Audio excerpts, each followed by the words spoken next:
Good. Hi, everybody. I'm Sara McLoudrey. I am a certified dog behavior consultant. I first want to thank Every Dog Behavior and Training for hosting me today.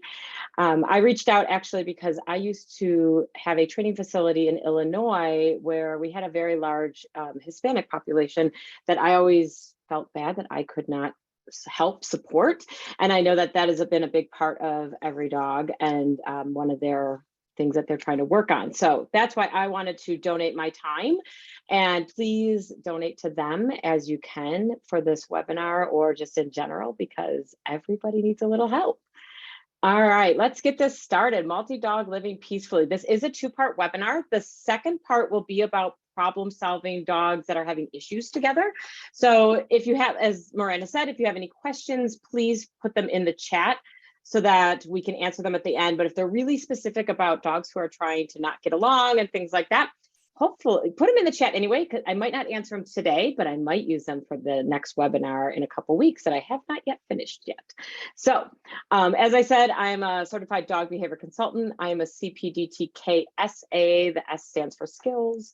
I own Decisive Moment Pet Consulting.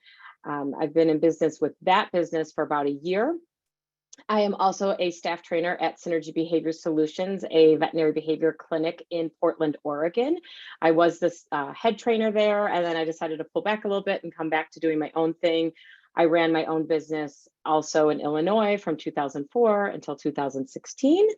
And I have 25 years of multi-dog living, which is, that's a lot, I think. So thank you, welcome, let's get it. So I've broken down our stages of multi-dog living to 3 stages today. And those 3 stages are, so you think you want to get another dog. So maybe you haven't yet gotten another dog, but you're thinking about it. Then, yikes, we got another dog. It's maybe like, what do we do now? And then the third part will be about keeping the peace as we go forward with those dogs. So stage 1. Welcome to it. So you're thinking about getting a dog. You got that perfect dog right now, and you really want to go ahead and have a second dog. So how hard could it be to have more than one dog? Every dog trainer's favorite answer, it depends. It depends on a lot of things. It depends on your household setup. It depends on your dogs. It depends on your needs. It depends on everybody's ability in the house. It depends on the ages of your children. It depends on your neighbors. It depends on so many different things. So we're going to talk about how do you choose when to add another dog. If you maybe already have 2 dogs, how does 3 dogs look? How does, all these different things look? 3 is very different than 2. 4 is different. I've had up to 4 at one point. Not my favorite mix of dogs. And I personally like 3 dogs in my household, usually 1 older and then 2 that are younger. And the older one usually is kind of a homebody. That's kind of my ideal living. My partner, Mark, he believes in having a dog. So currently we have 2 dogs. We did have 3 as of last year, which was, and so you'll see some of those photos of those, that my gang. So one of the biggest things that we see as trainers and behavior consultants is the reasons why people think they should get another dog that maybe aren't the right reason to get another dog. So the first one I think we hear so much is that you have a dog with separation anxiety at home, and you think that getting another dog will help that dog. There is a rare case now and then that does work, but it is not the reason to get another dog at all. Because I will tell you, more often than not, your current separation anxiety dog is more likely to teach your new dog that it's a problem to be left home alone. And now you have 2 dogs with separation anxiety. So that's definitely not a great reason to get another dog. The other one is to entertain your current dog. So maybe you think your other dog needs a buddy, or that you can't exercise. I hear that a lot. Oh, I can't exercise him enough. I'll get another dog. That does not always work out. And then I think this one, actually, Miranda and I were just talking about this, is how to give an old dog a new life to an old dog. So you have a dog at home that maybe is getting a little bit older, and you're like, oh, maybe if I bring another dog home, a little puppy or a young dog, it will make my older dog be more excited and animated, and instead they just get beat up or they get cranky at the young dog, or both. So that's not another reason. And then the last one I see sometimes in multi-dog in multi-kid households, not multi-dog households, is where everybody wants each of their children to have their own dog. And that is not a reason either to have a multi-dog household. We can share the dog, and trust me, every child has lots of other things going on. So having them completely responsible for the dog is not, I think that's a dream that every parent has that never really happens. So my goal for multi-dog household living is cordial cohabitation. And how does that happen? First, we need to make sure that everybody is the interest in the family. Is everybody ready for another dog?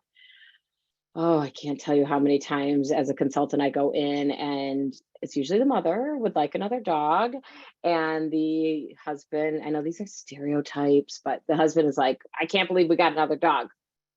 And so that is really important that everybody is on the same page, because if something goes wrong, I don't want the person who didn't want the dog in the first place blaming the person that did want the dog. So really everybody needs to, even the kids, if they're feeling overwhelmed, the idea of another dog usually for most kids is very exciting, but the practicality of it too. So just always remember, everybody should be on the same page. Awareness, which we're going to get into a little bit more, but what type of dog would work best with your current dog and your current lifestyle? So that's a really important thing to think about. Not every dog is going to be a great match for your current dog. And then the third point is, where are you going to get this next dog from? So once you figure out what type of dog you're looking for, where's the best place? Is it a breeder, a shelter, a rescue, maybe a waiting for the right rehome from maybe a friend? Not Craigslist. Okay, just don't do it. Just say no. And then 4, you really do need to think about before you bring that other dog in is, what if it doesn't work out? So there's a lot of layers to that statement. So, and sometimes it just doesn't work out for a variety of reasons. Usually it is just it's the dog personality compatibility. And so that's really important to think about. If it doesn't work out, are you willing to live in what we call a gated community? Are you willing to separate out your dogs and do possibly what we call crate and rotate? And crate and rotate doesn't necessarily always mean that the dog is in a crate, but it means that the dogs are separated out. Do you have the ability to do that if it doesn't work out? Do you have the ability for maybe another family member to take that dog if it doesn't work out? If you got the dog from a responsible breeder, will the breeder take the dog back, or the shelter or rescue? Some will, some won't. And it's really important because there is compatibility issues. And just because you took the dog into your house does not mean you have to live with that dog for the rest of its life. I have rehomed dogs, and every dog that I've rehomed actually did not like living in a multi-dog household, and was much more successful being a only dog. One dog I rehomed to my parents, and she was 8 years old by that time, and she was so much happier. And another dog was 4 years old, and she went from suburban living to an apartment. She lived as an only dog with a cat, loved her life. And really, sometimes rehoming is the appropriate answer. But if it's not, because of whatever other reasons, what are you going to do if the dogs are not getting along? It's just something to think about. Of course, we always want to think about sunshine and roses and everybody's great, but sometimes it doesn't work out. So back to that awareness concept. What type of dog should we get? So you want another dog. You've decided, everybody's on the same page. You have a backup plan if it doesn't work out, but what type of dog is going to work best?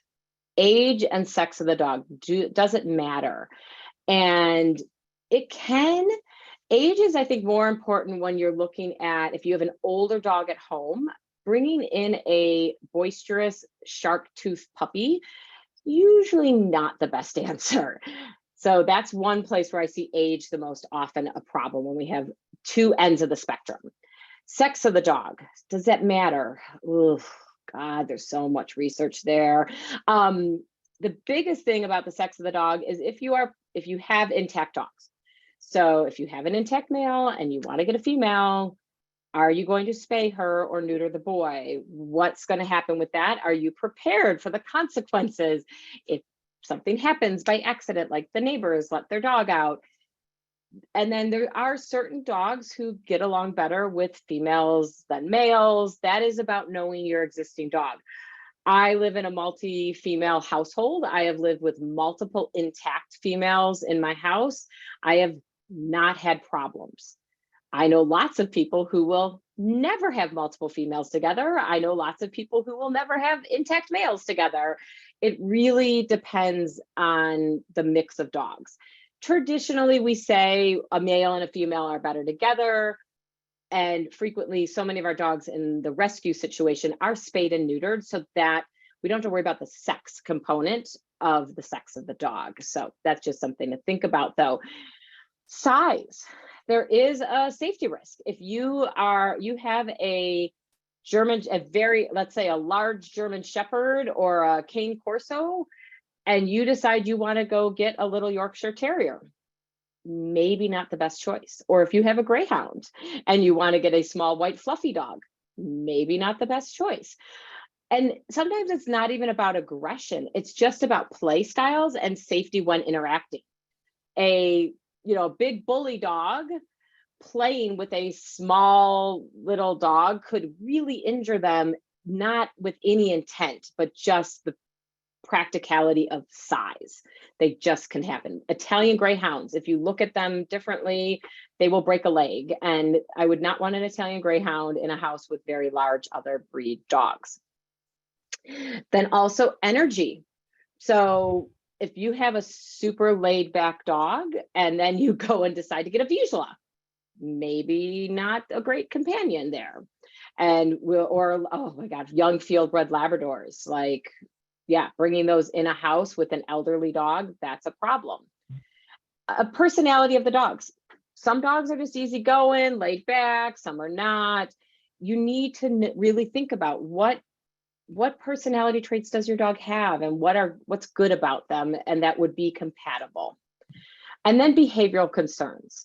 So certain types of dogs are more barky. Certain types of dogs are more prone to separation issues. Certain types of dogs have more impulsivity. And that's really important to think about. And it's not just for your dog, but also your family, and they can be different. Having if you've not had a barky dog in your house, a dog that barks at lots of outside stimulus, and you bring one of those in, it can be really stressful for the whole family. And then that raises the stress level for your current existing dogs. And so you really need to think about that side of it also. Really good if you want to get more information about what type of dog is best for you and your dog is, I will recommend and give a shout out to Kim Brophy to her Meet Your Dog book. It comes on audio, and she has a ton of podcasts and webinars out there, but go look up because she really talks about the different types of dogs and what would be compatible for both you and your dog. I think would be really good awareness before you go and get that next dog. So all that awareness equals breed or breed mixes, which you've probably got from one of the little things I was talking about. So this picture on the right, I grabbed off the internet. Yeah, I would not be putting that little dog in that mix of working breeds. I just wouldn't on the right-hand side. I think it's a size differential issue. And yes, there are plenty of little dogs who get along with big dogs. I'm not saying it can't happen. You just have to be more careful. Same thing, if you have a house full of herding dogs and then you bring in a working dog, those are very different personalities. And you just need to be aware. And the reason why I say breed or breed mix is we do need to be aware if you are adopting from a shelter or a rescue, most places for a shelter or rescue, they are giving a breed name to what they think the dog might be if they have not done a genetic test, and it could be radically wrong.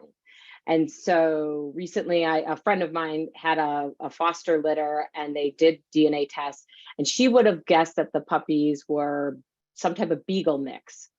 they came back as significantly herding dog mixes. There was some other stuff thrown in there too, like husky and other things.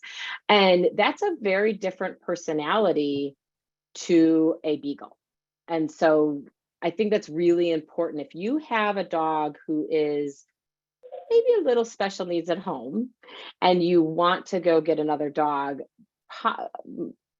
getting from a shelter that has not fostered the dog in a home setting, I would say would be either a fostered dog would be okay, or going to a breeder that has a history of knowing what they're breeding. At least you're stacking the deck in your favor to what the temperament may be like. It's not perfect, I understand. So, behavior issues that you should tackle prior to getting a next dog. These are things that are going to make your life easier if you go ahead and get that second or third dog. First is the ability to be contained. This is huge. And the reason I say that is I want to be able to separate out my dogs during mealtime. I want to make sure my dog is comfortable being away from the family so that I can take the introductions as slow as possible, and being separate does not raise the anxiety in my house. And we'll talk a lot about how that separation can look, but being able to be contained, gates, crates, pens, a mix, a room with a baby gate, it doesn't really matter, but definitely being able to have different spaces is really important. Then we have the separation distress dog. Remember I said this is not a reason to get another dog, and the new dog is not going to fix it. So go and hire a certified separation anxiety dog specialist. I am not that person. You can hire me for lots of other things, but go and get a certified separation anxiety person to help you with your dog before you get that next dog. Then reactivity. This is really important because on-leash reactivity. So if you plan on walking your two dogs together eventually, you really should work on that on-leash reactivity. And you are not going to walk your new dog with your existing dog, and you're going to have to be doing double walks if you have a reactive dog until that reactive dog is better. So why don't you fix that before the second dog comes along? And the same thing is said about reactivity in the house. So barking at random noises, cars, birds, squirrels, because it's a lot easier to work on an alert barking protocol with one dog than it is with a household of dogs, because then they get themselves going. And then the last one is resource guarding. So I see a lot of problems pop up with people who previously have free fed their dogs. So they scoop the food out in the beginning in the morning and then let their dogs nibble all day long. That is a disaster waiting to happen in a multi-dog household. But imagine if new dog shows up and now I'm going to change how I feed you. That's a pretty big shock to your existing dog system. So working on changing that free feeding mentality before the new dog comes. And also, does your dog guard other items? Do you know if they do? And if they guard against humans, that does not necessarily mean that they're going to guard against people, but you need to be aware of kind of their hot button places. Is it maybe their bowls? Is it chewies, toys, things like that? And that is definitely where you would want to hire a behavior consultant to come in and help you with the resource guarding before you brought that other dog in. Myth busting time. So I think the general public really thinks that they're just going to throw two dogs together and they're just going to work it out. And it is not your dog's job to work it out. I don't want to do that. We have, those of us who have been in the profession long enough, we probably back in the day did this. I will say I have at one point in time. I would never do this now. I have seen too many things go wrong that with some simple things that we're going to talk about in a little bit can really make a difference to having our dogs get along well. So please do not have your dogs just try to work it out. It is not the original dog's job to teach your new dog anything. What I mean by that is, I'll see older dogs getting upset with the puppy biting them and getting more and more escalated and upset, and to the point where it's really barking back, pinning the puppy, things like that. And they're like, oh, well, they just need to teach them how to behave. No, it is not your older dog's job. It is also not your new puppy's job to teach the older dog anything too. I see that where that's just stress on your existing dog. Like, they do not need to house train your dog. I've seen that. I've seen, appropriate biting. I've seen walking on leash where you tether two dogs together. I've seen lots of different things. So it is not your original dog's job to teach your new dog anything. And then integration. You cannot expect instant integration for both pets and people. And I want you to think about this as a blended family. So two divorced families coming together. It's the Brady Bunch, 6 kids living under the same roof. And this goes both directions. So I can't expect a new dog into my house to instantly get on my schedule. I have a pretty typical schedule. We wake up at 7, last potty usually is at 10 o'clock at night. The dogs eat breakfast or dinner a little earlier than average. They eat about 4 o'clock. But if you have a different schedule, dogs are very adaptable, but it's going to take a little while to get that. And then the same is true is teaching our dogs that we don't have to maybe adapt to their schedule. It is a give and a take. And we really want to, it's not going to be instant. I can't expect a dog who's never practiced settling in a house to know that usually after about 7 o'clock in our household, we have finished dinner and we usually try to do a little family TV time. And I expect and have trained my dogs. They just chill in the living room. They lounge on the couch, they sit on a dog bed, they get pets, but it is chill time in our house. And I cannot expect a new dog in my house to magically know that. So it goes both ways. And we really need to think about how to set that integration up for success. All right, so that was what to think about before you are going. The next is stage 2. All right, you got your second dog. Yikes! What do we do now? So the steps to blending the family together. First is introductions. So we're going to talk a lot about how we do these introductions. Introductions are separated, where the dogs are not physically interacting with each other, and we are working on teaching them how to behave near each other. Step 2 of blending our new family together is interactions. When are we ready to go from introductions to interactions? And then finally, our goal, if all goes well with our introductions and then our interactions, is that we have cohabitation. Remember that cordial cohabitation. I do not expect my dogs to be snuggle buddies. I personally have never owned those dogs. I get a little jealous, to be perfectly honest, when I see people whose dogs cuddle. My dogs have never done that, but they are very cordial at their cohabitation. They are roommates. They are not besties necessarily, and that's okay. And that's our goal, is please just hang out together and not cause more stress. So when we first start with our introductions, not interactions, we want it to be slow and steady. So everybody always asks about those first introductions. Where should it be? Should it be at the house, the backyard, a neutral location? Should they be on leash, not leash? How, where, what, who? And oh my God, remember that it depends on that early slide? It depends. If you have a dog who is a little guardy of the house or things in the house, I would not be doing this at the house. Do you have a neutral location to go to? It depends. I don't know what your situation is, but that's always a little bit better. I always put leashes on, at least dragging, but I try not to be pulling on leashes necessarily, because that can cause problems too. So you just need to think about that personality of your dogs and how, the benefit of the house is if something's not going well, you know where to put your existing dog and you can have a place for them to go.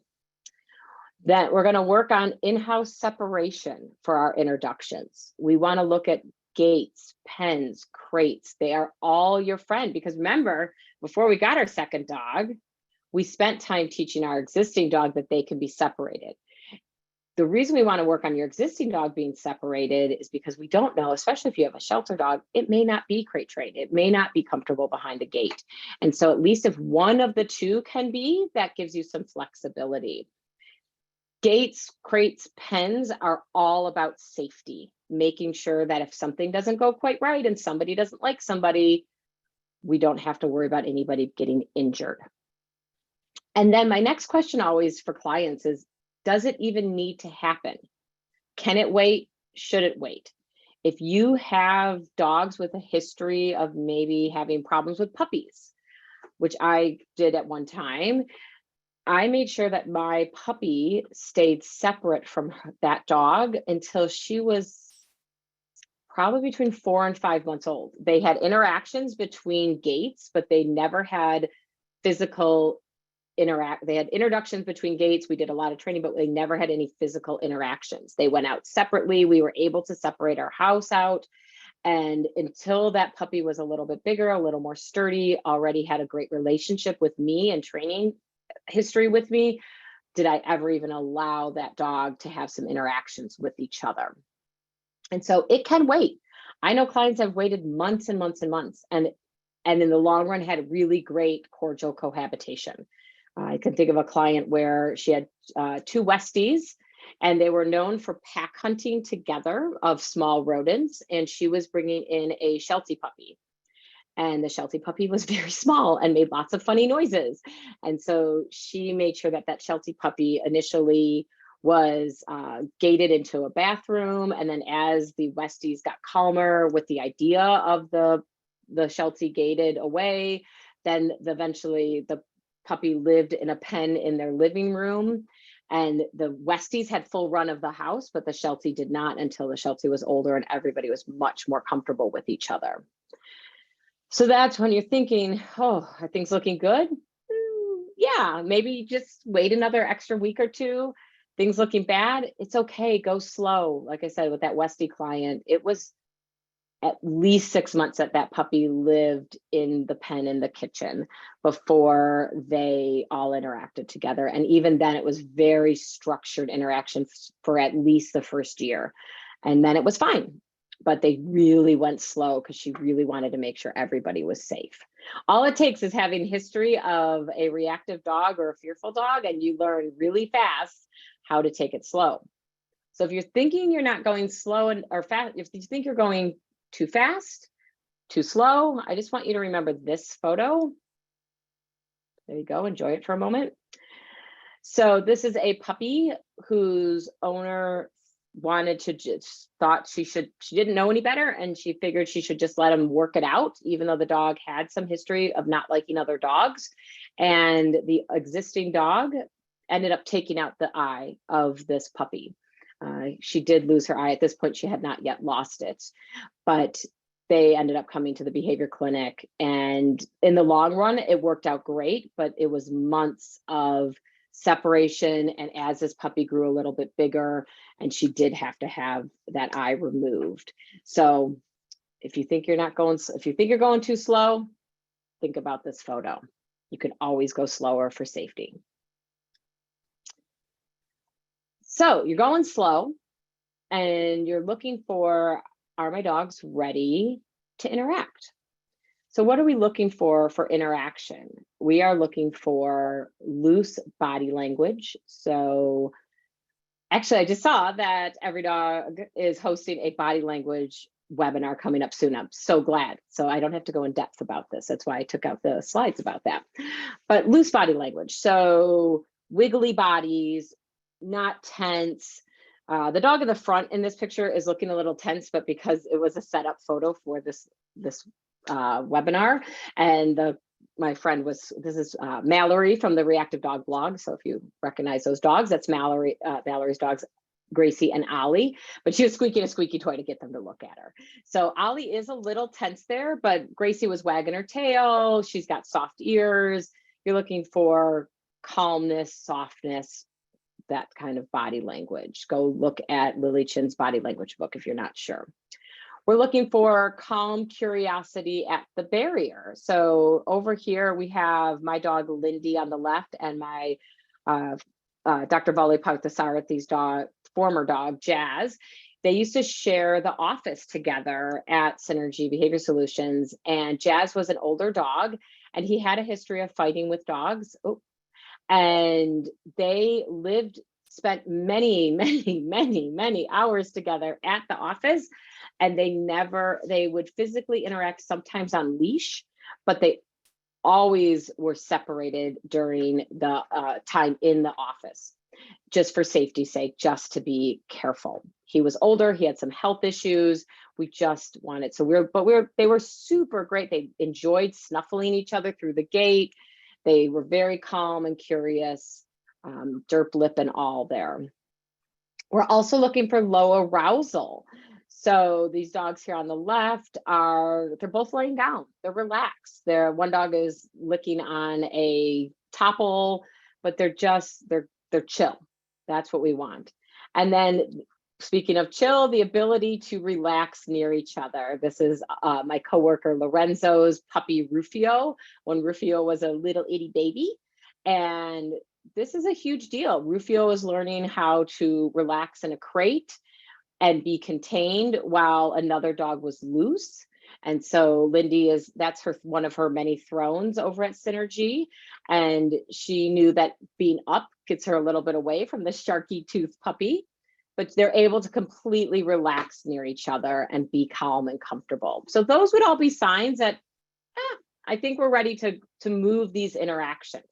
Notice too, on this low arousal one, both of those dogs are practicing their relaxed behaviors on leash a little bit further away from each other. Those in this photo, actually, the golden colored dog, who we don't know its breed mix, these two dogs used to be friends and then got in a big fight. And so we are trying to work on some reintegration. They do not live together though, but they are good friends of each other, and they'd like to be able to have the dogs near each other again. So they're putting in the time and effort to work on that. So those were introductions. Remember, introductions does not mean interaction. And now we're going into interactions. So what do we want our first interactions to look like? Parallel walks. So walking out on the street together, and I have videos of all of these, so just hang in there. But parallel walks where our dogs are not necessarily greeting each other, but they're seeing each other in a variety of settings. A game that I call Politeness Pays, which is the name game, where you work on teaching each dog their name and rewarding them for politely waiting for their treats. And then also interactions with leashes dragging for one or both of the dogs. And this is my gang in the middle. So that was when I had the 3 dogs. So parallel walks. This is Lorenzo and Yoshi, and this is a friend's dog, a German Shepherd. I don't remember the German Shepherd's name because I did not film this. So they are out for a walk. Yoshi has a long history of dog aggressive reactive behaviors and is amazing now, but still we take things slow. So they're out for a walk, and the other dog is a German Shepherd. It is behind them. So one of the things that Lorenzo is testing here is Yoshi constantly looking back and worried. Nope, she's not. So now this dog is coming a little bit closer, more parallel. Yoshi's like, oh, think about drinking a little gross water here. Totally relaxed body language for her. And then slowly as the walk proceeded and each dog continued to show calm, relaxed body language. And for Yoshi, this is calm, relaxed body language. She's an intense girl. And then we got slowly closer and closer together. And so when we talk about body language too, I guess I should say is you need to know your dog. And Yoshi's, like I said, Yoshi's an intense girl. So her relaxed body language might look different than another dog's relaxed body language. But the fact that she wasn't heavily scanning the environment, she wasn't looking and staring at the other dog, there wasn't vocalizations, those kinds of things, as we knew that she was much, much calmer. And of course, it helps that both of these people are trainers. So that makes it parallel walking a lot easier. So here is Politeness Pays. I'm going to show you a easy version first. And this is actually Laura Dorfman's Captain Jack Cricket here on the left, and then her friend's dog Tashi on the right. And what they are doing is working on just saying the dog's name and giving the dog whose name it is their treat. And if the other dog is polite, they are rewarding the dog. If I was to start that game, I'm going to pause this for a second. I would start that. I always start that with a barrier up. So I would have each dog on a gate. These dogs were actually already doing fine together, but that would be the next step, is you've done it with a gate between them, or maybe both dogs on tethers, things like that. And then it's going well, but notice how far apart those dogs were. I'm going to actually, I'll scroll back a little bit. There we go. Pause it there. So notice how far back the dogs are apart from each other. Also, really simple changes of if you feed and you turn the head away from the other dog, that makes a difference.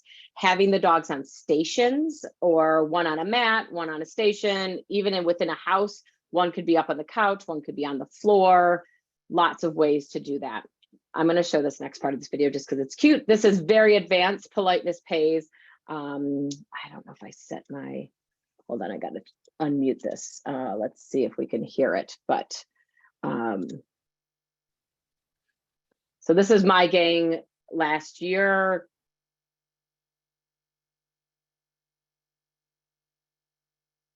So we play the popcorn catching game in our house while watching TV.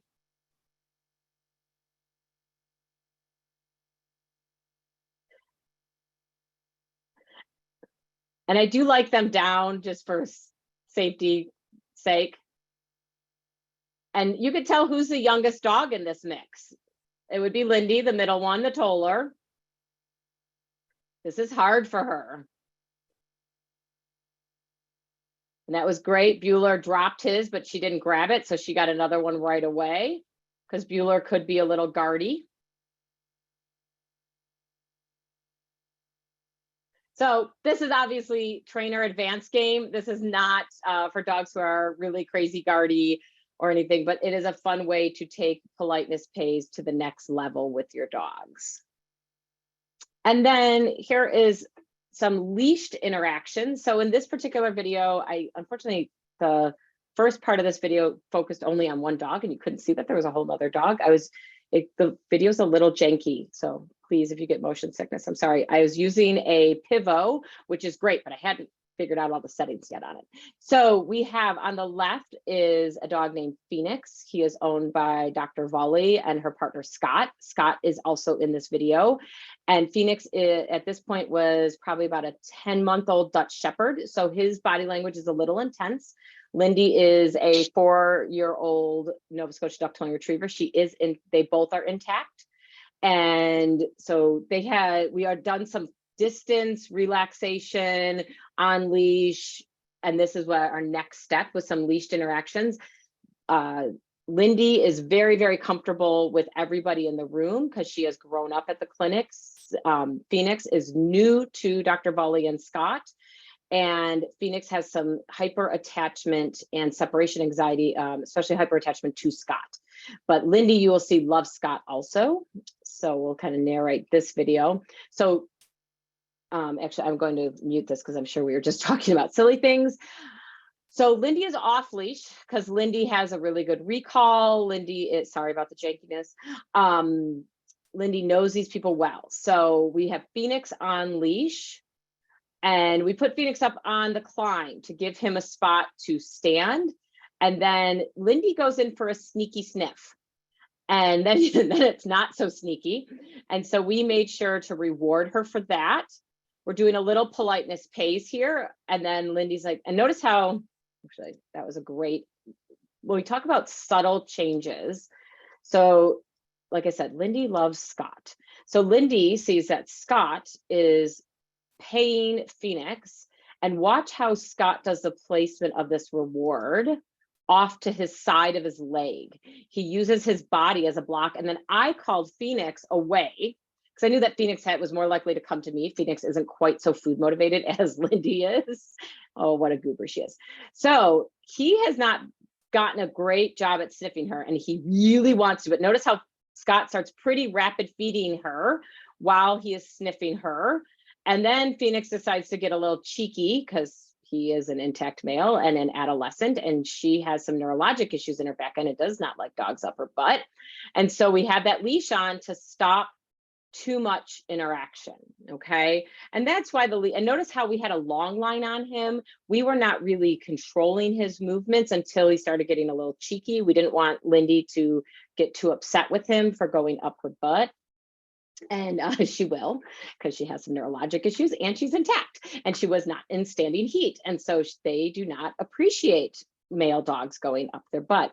So really simple things of rapid fire rewards when the dogs are really trying to get those sneaky sniffs in, and especially if they get more than sneaky, really rapid firing, making sure to call them away, those type of things, and having that leash on dragging and loose so that if we need to, we can grab it. We also left purposely Phoenix's harness on so that if we needed to grab a harness, we had things in order to do it. And also Lindy, like I said, has an amazing recall. And I know I could recall her. This room has a lot of doors that I could recall her out of and put her on the other side of a door very, very quickly. There is 1, 2, 3, 4, 5 doors in this room that I could have gotten her out of if I had needed to. So simple planning can make a big difference in those interactions. So you thought your dogs were ready for interactions, but now you're like, ooh, maybe not. So what are the signs that maybe we need to slow down our interactions? So these are just some, but some big ones. Fixation or staring. So this is my little guy Bueller when he was a puppy, and Captain Jack again. And look at this, this dog's name was Charlie. Look at Charlie staring. They're actually having probably a really good conversation together. They were best friends. But Charlie's kind of got this like weird look on his face, and he's probably like, huh. And also know that 3 can be a crowd. 2 is company for most dogs. 3 can be a crowd, and it can really change the dynamics of how dogs are playing. And both Captain Jack and Bueller at this stage, they were pretty small, about 15-ish pounds. And Charlie was a English cream golden and was very young compared to them, but was already probably outweighed them decently. So excessive jumping. I think a lot of people don't see jumping as anxiety, and it's a really big one. So this once again is Captain Jack. He's now older, and this is his buddy Tashi again. And you know, if your dog starts jumping on you and pawing at you and trying to get away and trying to get your attention, that's usually a good sign that they are done. They're worried about the situation. They need to get out. This is my old toller, Dara, vocalizing, barking, because we had a housemate or a dog that we were house sitting, this little Lakeland Terrier, Bailey, and Bailey got her ball. And Dara did not appreciate that the Terrier had her ball. And this is actually a really good example of breed differences. So Bailey liked to play fetch, but look at all these snowballs on her. This was a big blizzard in Chicago at the time.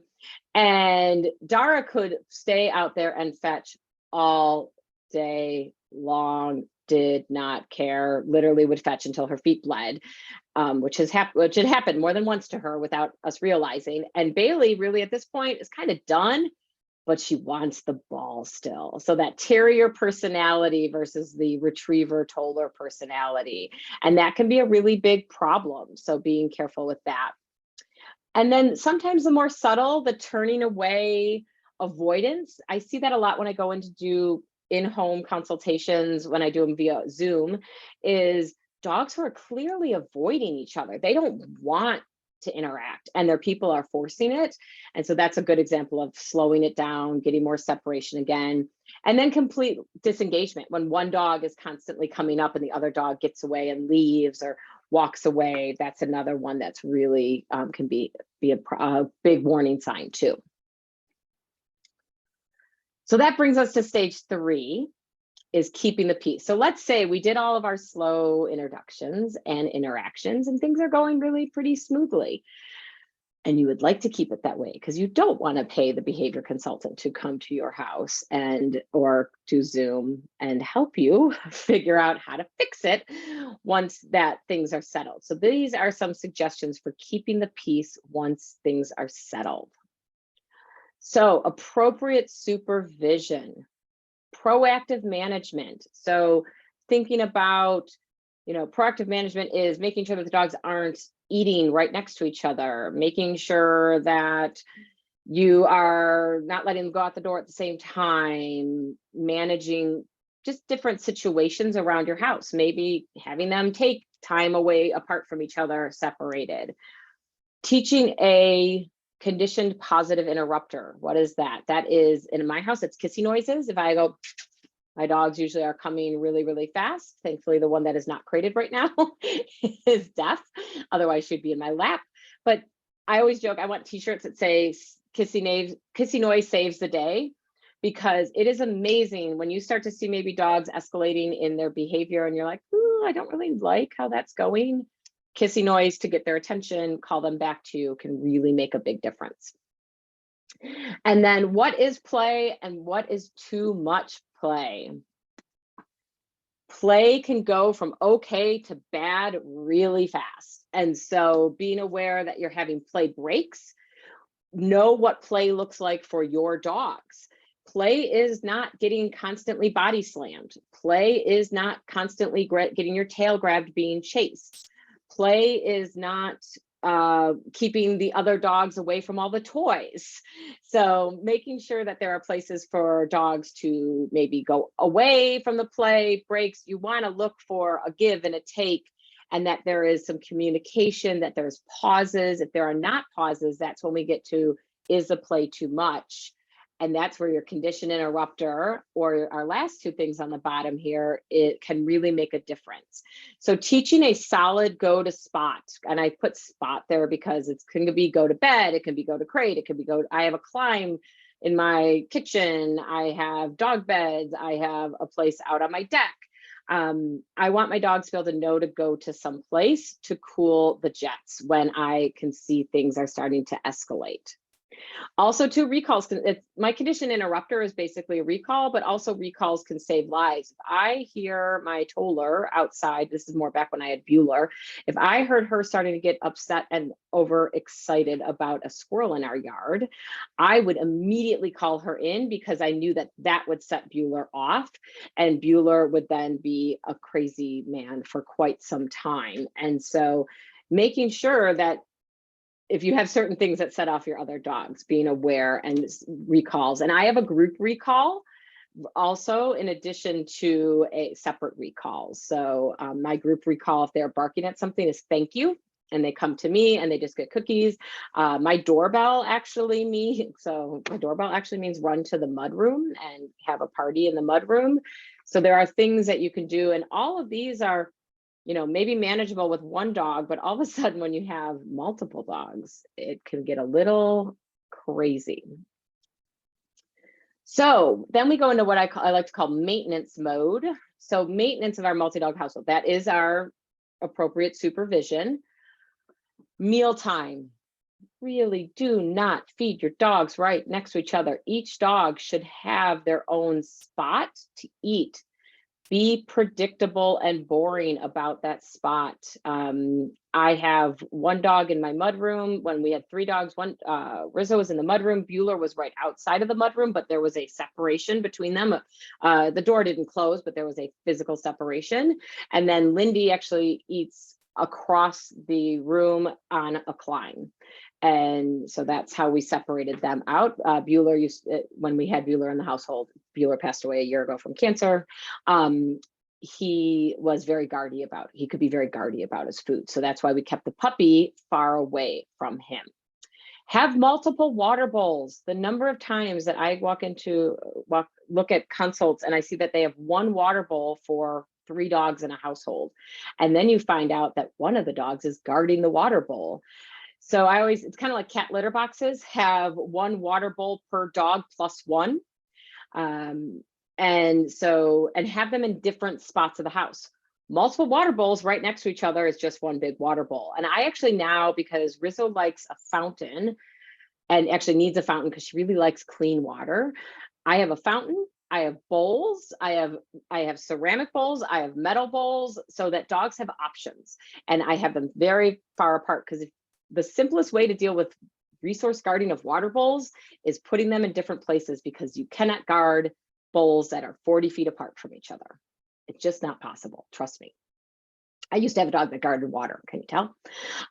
Make sure that you have resting places for each dog. So there should be dog beds and comfortable places for your dog to rest. They should not have to share them. One dog might want to lounge in the kitchen while the other dog likes to lounge in the living room. You need to have different resting places for your dog. And then also separate sleeping spaces for each dog. And sleeping is different than resting. Resting is during the day and sleeping is at night.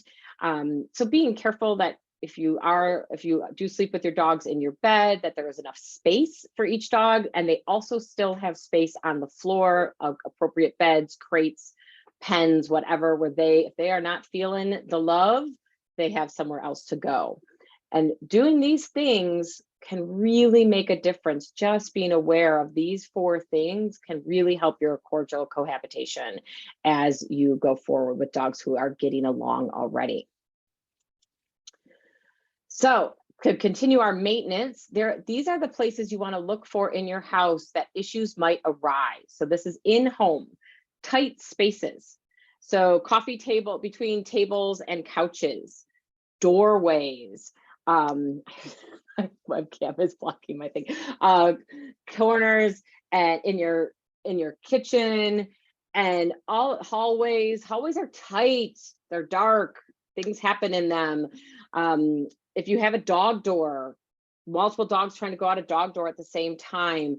If you have one dog who likes to lounge under the kitchen table or an end table, do not let the other dog pester that dog under something. Pretend that that is a crate. Do not let them, oh, and I guess I should say crates too. Don't let your dogs hang out in each other's crates. It's rude. House visitors can be a hot spot. Not only about if somebody's coming to visit my house, I do not let them ring the doorbell. I usually try to, if I know when they're coming, I try to meet them outside, because the doorbell just makes everybody crazy. So the doorway is very loaded, and the entryway, but also just having people in your house raises arousal levels. And so that can cause an issue. Even if they love that person, arousal doesn't necessarily mean bad. Resources, beds, chewies, toys, space, people. It's amazing what dogs can consider a resource. And that's where you need to know your dog. My old border Kelpie used to guard really random space. And so if you knew that, and you had to be aware of it. Other hotspots for issues between the dogs, activities. So deliveries, packages, mail, with or without answering the door. So even if, they ring the bell, that obviously is a big hotspot for issues. But even if you don't go to get the package, or if they don't even ring the bell, but they heard the FedEx truck, trust me, every dog knows the Amazon delivery guy. Our neighbor dog used to always alert our dog because he could hear the truck on the driveway before us. So deliveries are really high arousal time. Dog play. So dog play can, like I said before, can tip into some over arousal, and dog human play. And that the dog human play can be playing with multiple dogs together, or it can be playing with one dog and another dog is not part of the play. So really thinking about how that functions together. Exciting actions by people. So kids playing and screaming. I know a client's dog who would always go redirect to the other housemate dog when the kids were on the trampoline, between the screaming and the bouncing and everything. Roughhousing adults with the children. That happens a lot. Dogs get really bent out of shape about that. Upset people. So maybe your kid is, maybe you're not being the most positive person with your child at the moment. I never have yelled at my child, ever, really. Totally joking. But when you get upset with your partner or your child is having a meltdown because you didn't give them the ice cream for the 10th time today. Those are things that can really raise the arousal level up for people, for dogs. And then wheeled objects, strollers, bicycles, skateboards, scooters, garbage cans, lots of wheeled objects, bicycles, all of the above. Those can be really hard for dogs and cause a lot of arousal issues. And then my other category is cars. Sometimes people don't think about, if you are not crating your dog separately in the car, being really aware of that. And that is probably one of the most dangerous places to have dogs not contained if you have a multi-dog household, because if something goes wrong, you're driving and you're supposed to be paying attention to the road. So just during the ride, also seeing things out the car window. So if you have a dog who is reactive to people, bikes, other dogs, and they see one out the window, you can cause a fight in the car, and that is very challenging. I am a big believer in crash tested crates and crash tested harnesses in the car. Notice the crash tested part. Changes in household. So you move to a new house and maybe you have new neighbors or a different fence. You have a new family member, and it doesn't have to be a new baby. It could be grandma now is living with you, a blended family, lots of things. Death of a family member, especially if your dog was really attached to that person, and the emotional issues of a death of a family member, if somebody in the household is ill, all of those kinds of, anything with the changes of the dynamics within the people of the household can affect how our dogs get along. And then lastly, but definitely not least, is health and aging issues with the dogs. So if your dog, I have a 12-year-old dog with canine cognitive dysfunction whose hearing is going and has mobility issues and has pain issues and has vision issues. She has actually all of these and has cognitive issues. These, all of a sudden your dog, maybe your other dog growled and your dog who isn't hearing as well didn't hear that communication. Or if it's a vision issue as they've aged, they didn't see good dog body language communication. And then the big one is pain. When all of a sudden your dogs who've been getting along great for years start to have an issue, you must look at pain. The chance of it being pain is so high. And pain doesn't just have to be joint pain. It can be allergies. It can be lots of different things. So definitely, if you have dogs who've been getting along and all of a sudden are not, go to your vet first. I cannot stress that enough. So, in conclusion, take the time to do it right from the beginning. So this was my setup when Lindy was a puppy. So Lindy lived and hung out when the other dogs were downstairs and hanging out with us, and I could not watch her. She had a pen. This is the climb that she eats meals on now. Eventually the climb ended up in her pen, and she actually taught herself to sit on the climb for mealtime. So this is where she eats now, all the 4 years later. She kind of picked it herself. It works out great. And we're just working on everybody lay down and relax near each other, and we will get politeness pays. So this is that separated politeness pays game. And even my little baby puppy can get rewarded for laying down and being calm. I wanted her to learn very quickly that jumping on the other dog's heads were not going to get her what she wanted, because both of these dogs have some guardy levels for different reasons. And I really wanted to make sure that that went well. And then down here too, this is actually my brother's dog. This is the one in her puppy palace is Poppy Seed. And Poppy Seed is their new wired hair dachshund puppy who is, I think she's about 8 or 9 months old now. And this is their very, very geriatric dachshund, Hendrix, who did live with another housemate dog who was also very geriatric and recently passed away. And my gut told them not to get another puppy, but they really wanted to. And so we made sure that Poppy is comfortable hanging out in a pen. Hendrix has a gate up where when he eats, he's separated. Hendrix is pretty blind. His sense of smell is pretty low. His hearing's pretty gone. He has some kidney disease, and they are doing really well together because they've been working on it very slow and steady. And luckily, Poppy Seed was the right dog.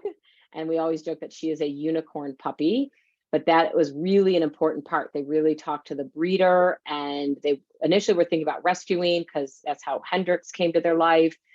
But they really wanted to make sure it was going to be a good fit. They also have 4 cats. So dachshunds, 4 cats. They needed the right dog for their household. So that's why they ended up finding a breeder and working with them for the right puppy. And trust me, she is. So take the time to do it right from the beginning. It is much easier to be proactive in the beginning than try to repair damaged relationships, because once they are damaged, they are damaged. And that's what the whole talk is about in a couple weeks, about how do you repair damaged relationships, or too bonded of relationships also we're going to talk about. But it really makes the effort to go slow in the beginning. Questions. I always love ending with a cartoon.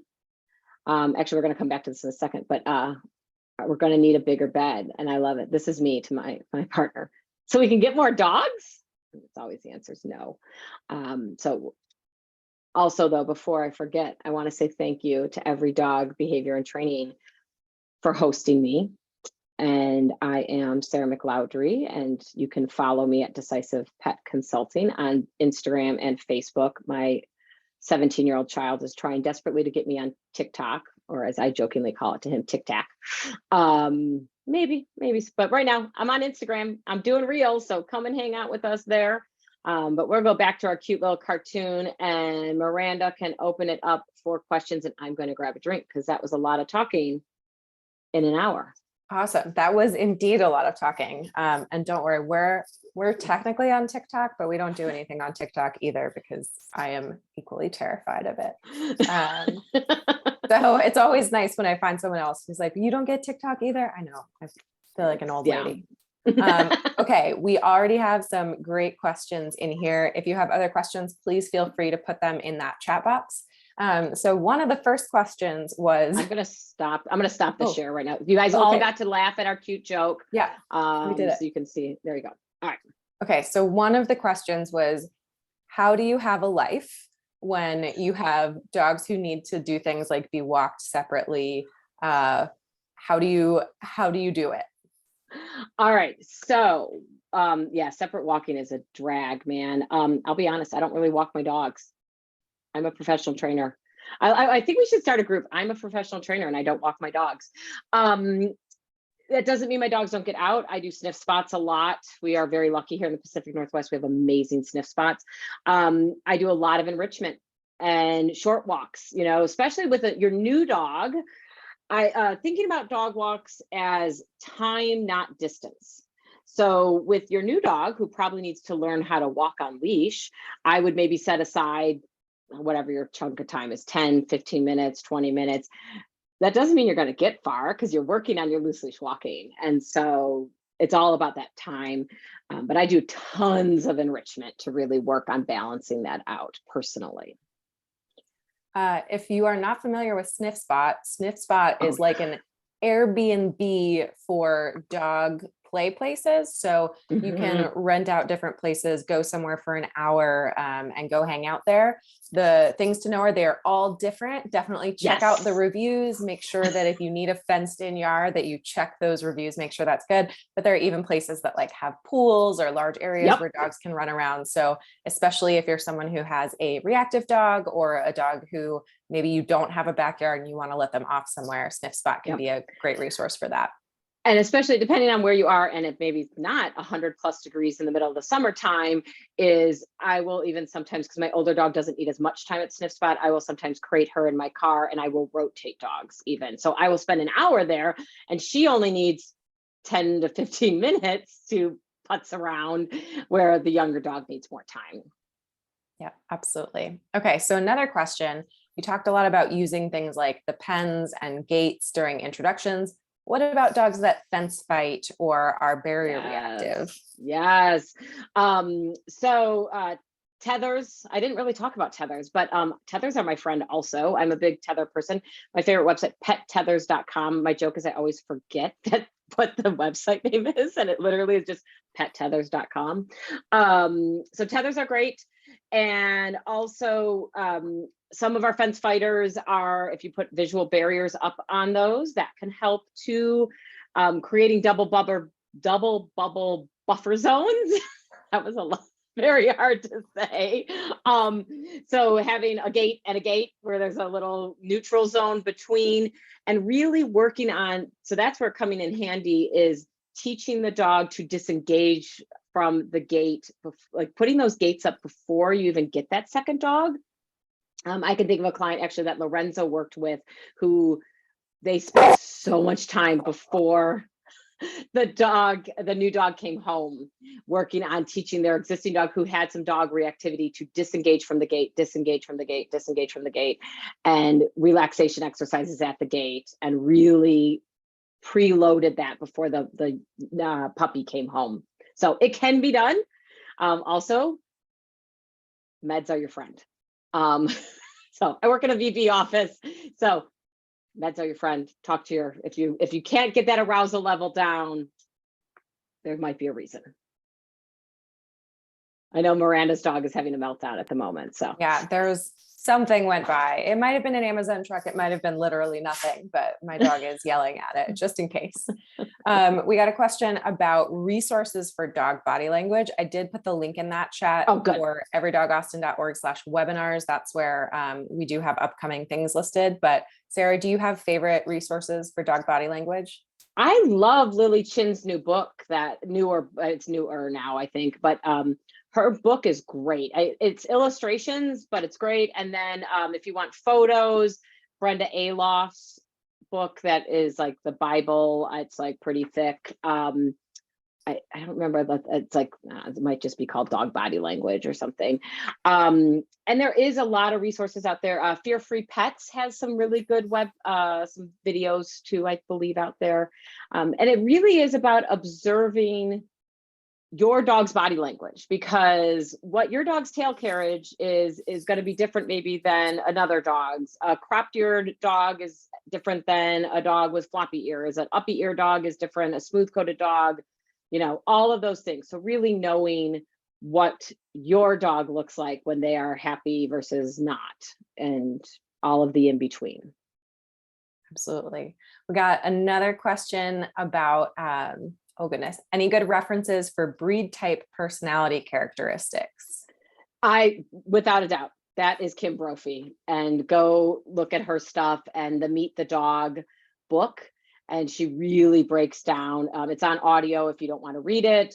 It is an amazing resource on breed types. And she really talks about that general type and not necessarily specific breeds, but even within types, I have Nova Scotia Duck Towing Retrievers. I've had them since 1999.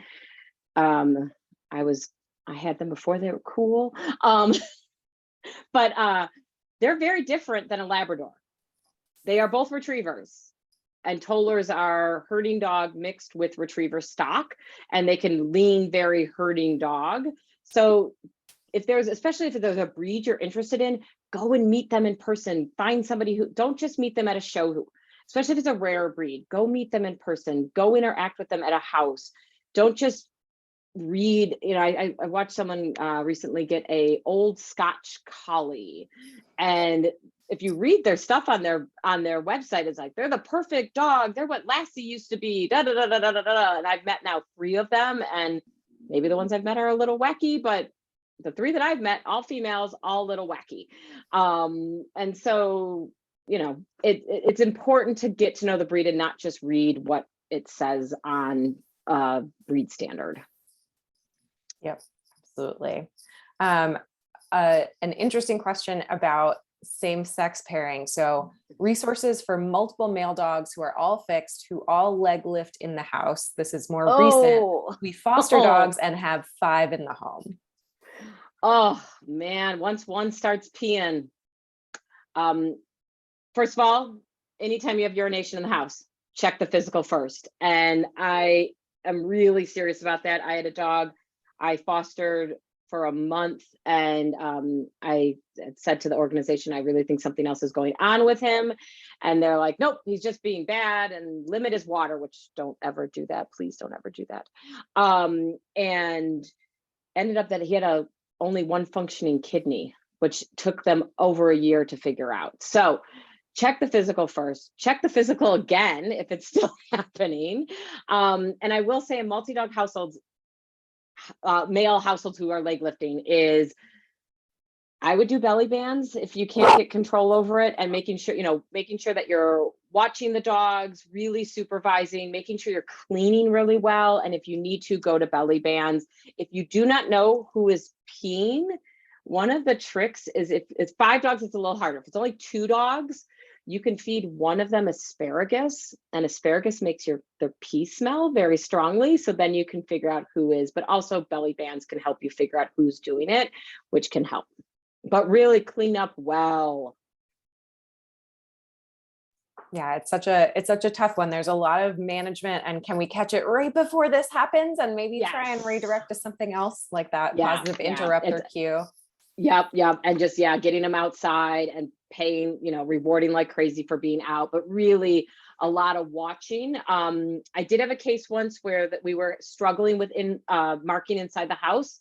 It was a single dog, but it was, they had a guinea pig that was causing a lot of mark. So it doesn't have to be dogs. The guinea pig was causing a lot of the marking. And I mean, the guinea pig wasn't marking, the dog was marking because of the guinea pig. We thought he was neutered. He was not. So he had a retained testicle. He had been rehomed from the uncle had passed away. And all of his paperwork said neutered. And we think that he was, people just assumed he was neutered because there was no obvious testicle. So a simple testosterone check blood test, which is very easy to do. If you have one dog that's maybe the culprit, that's another easy way to check it out to see if maybe that's part of the issue. Awesome. So much good information. And if you are having more issues in the household, maybe, or are worried about what to do if you have issues in the household, that webinar is coming up in just a couple of weeks. So definitely go to everydogaustin.org/webinars to sign up. Again, if you are so inclined, we would love it if you considered making a donation. Everything is on everydogaustin.org. We do have some other really cool webinars coming up. We also have classes and private training in the Austin area. And if you like t-shirts that support a good cause and are really soft and comfy, we have them on our webpage as well. They say dog training is for everyone because we think it should be. So thank you so much, Sarah, for being out here tonight. Thank we really appreciate it. And thank you everybody for joining us. Well, have a good night. Bye. Bye.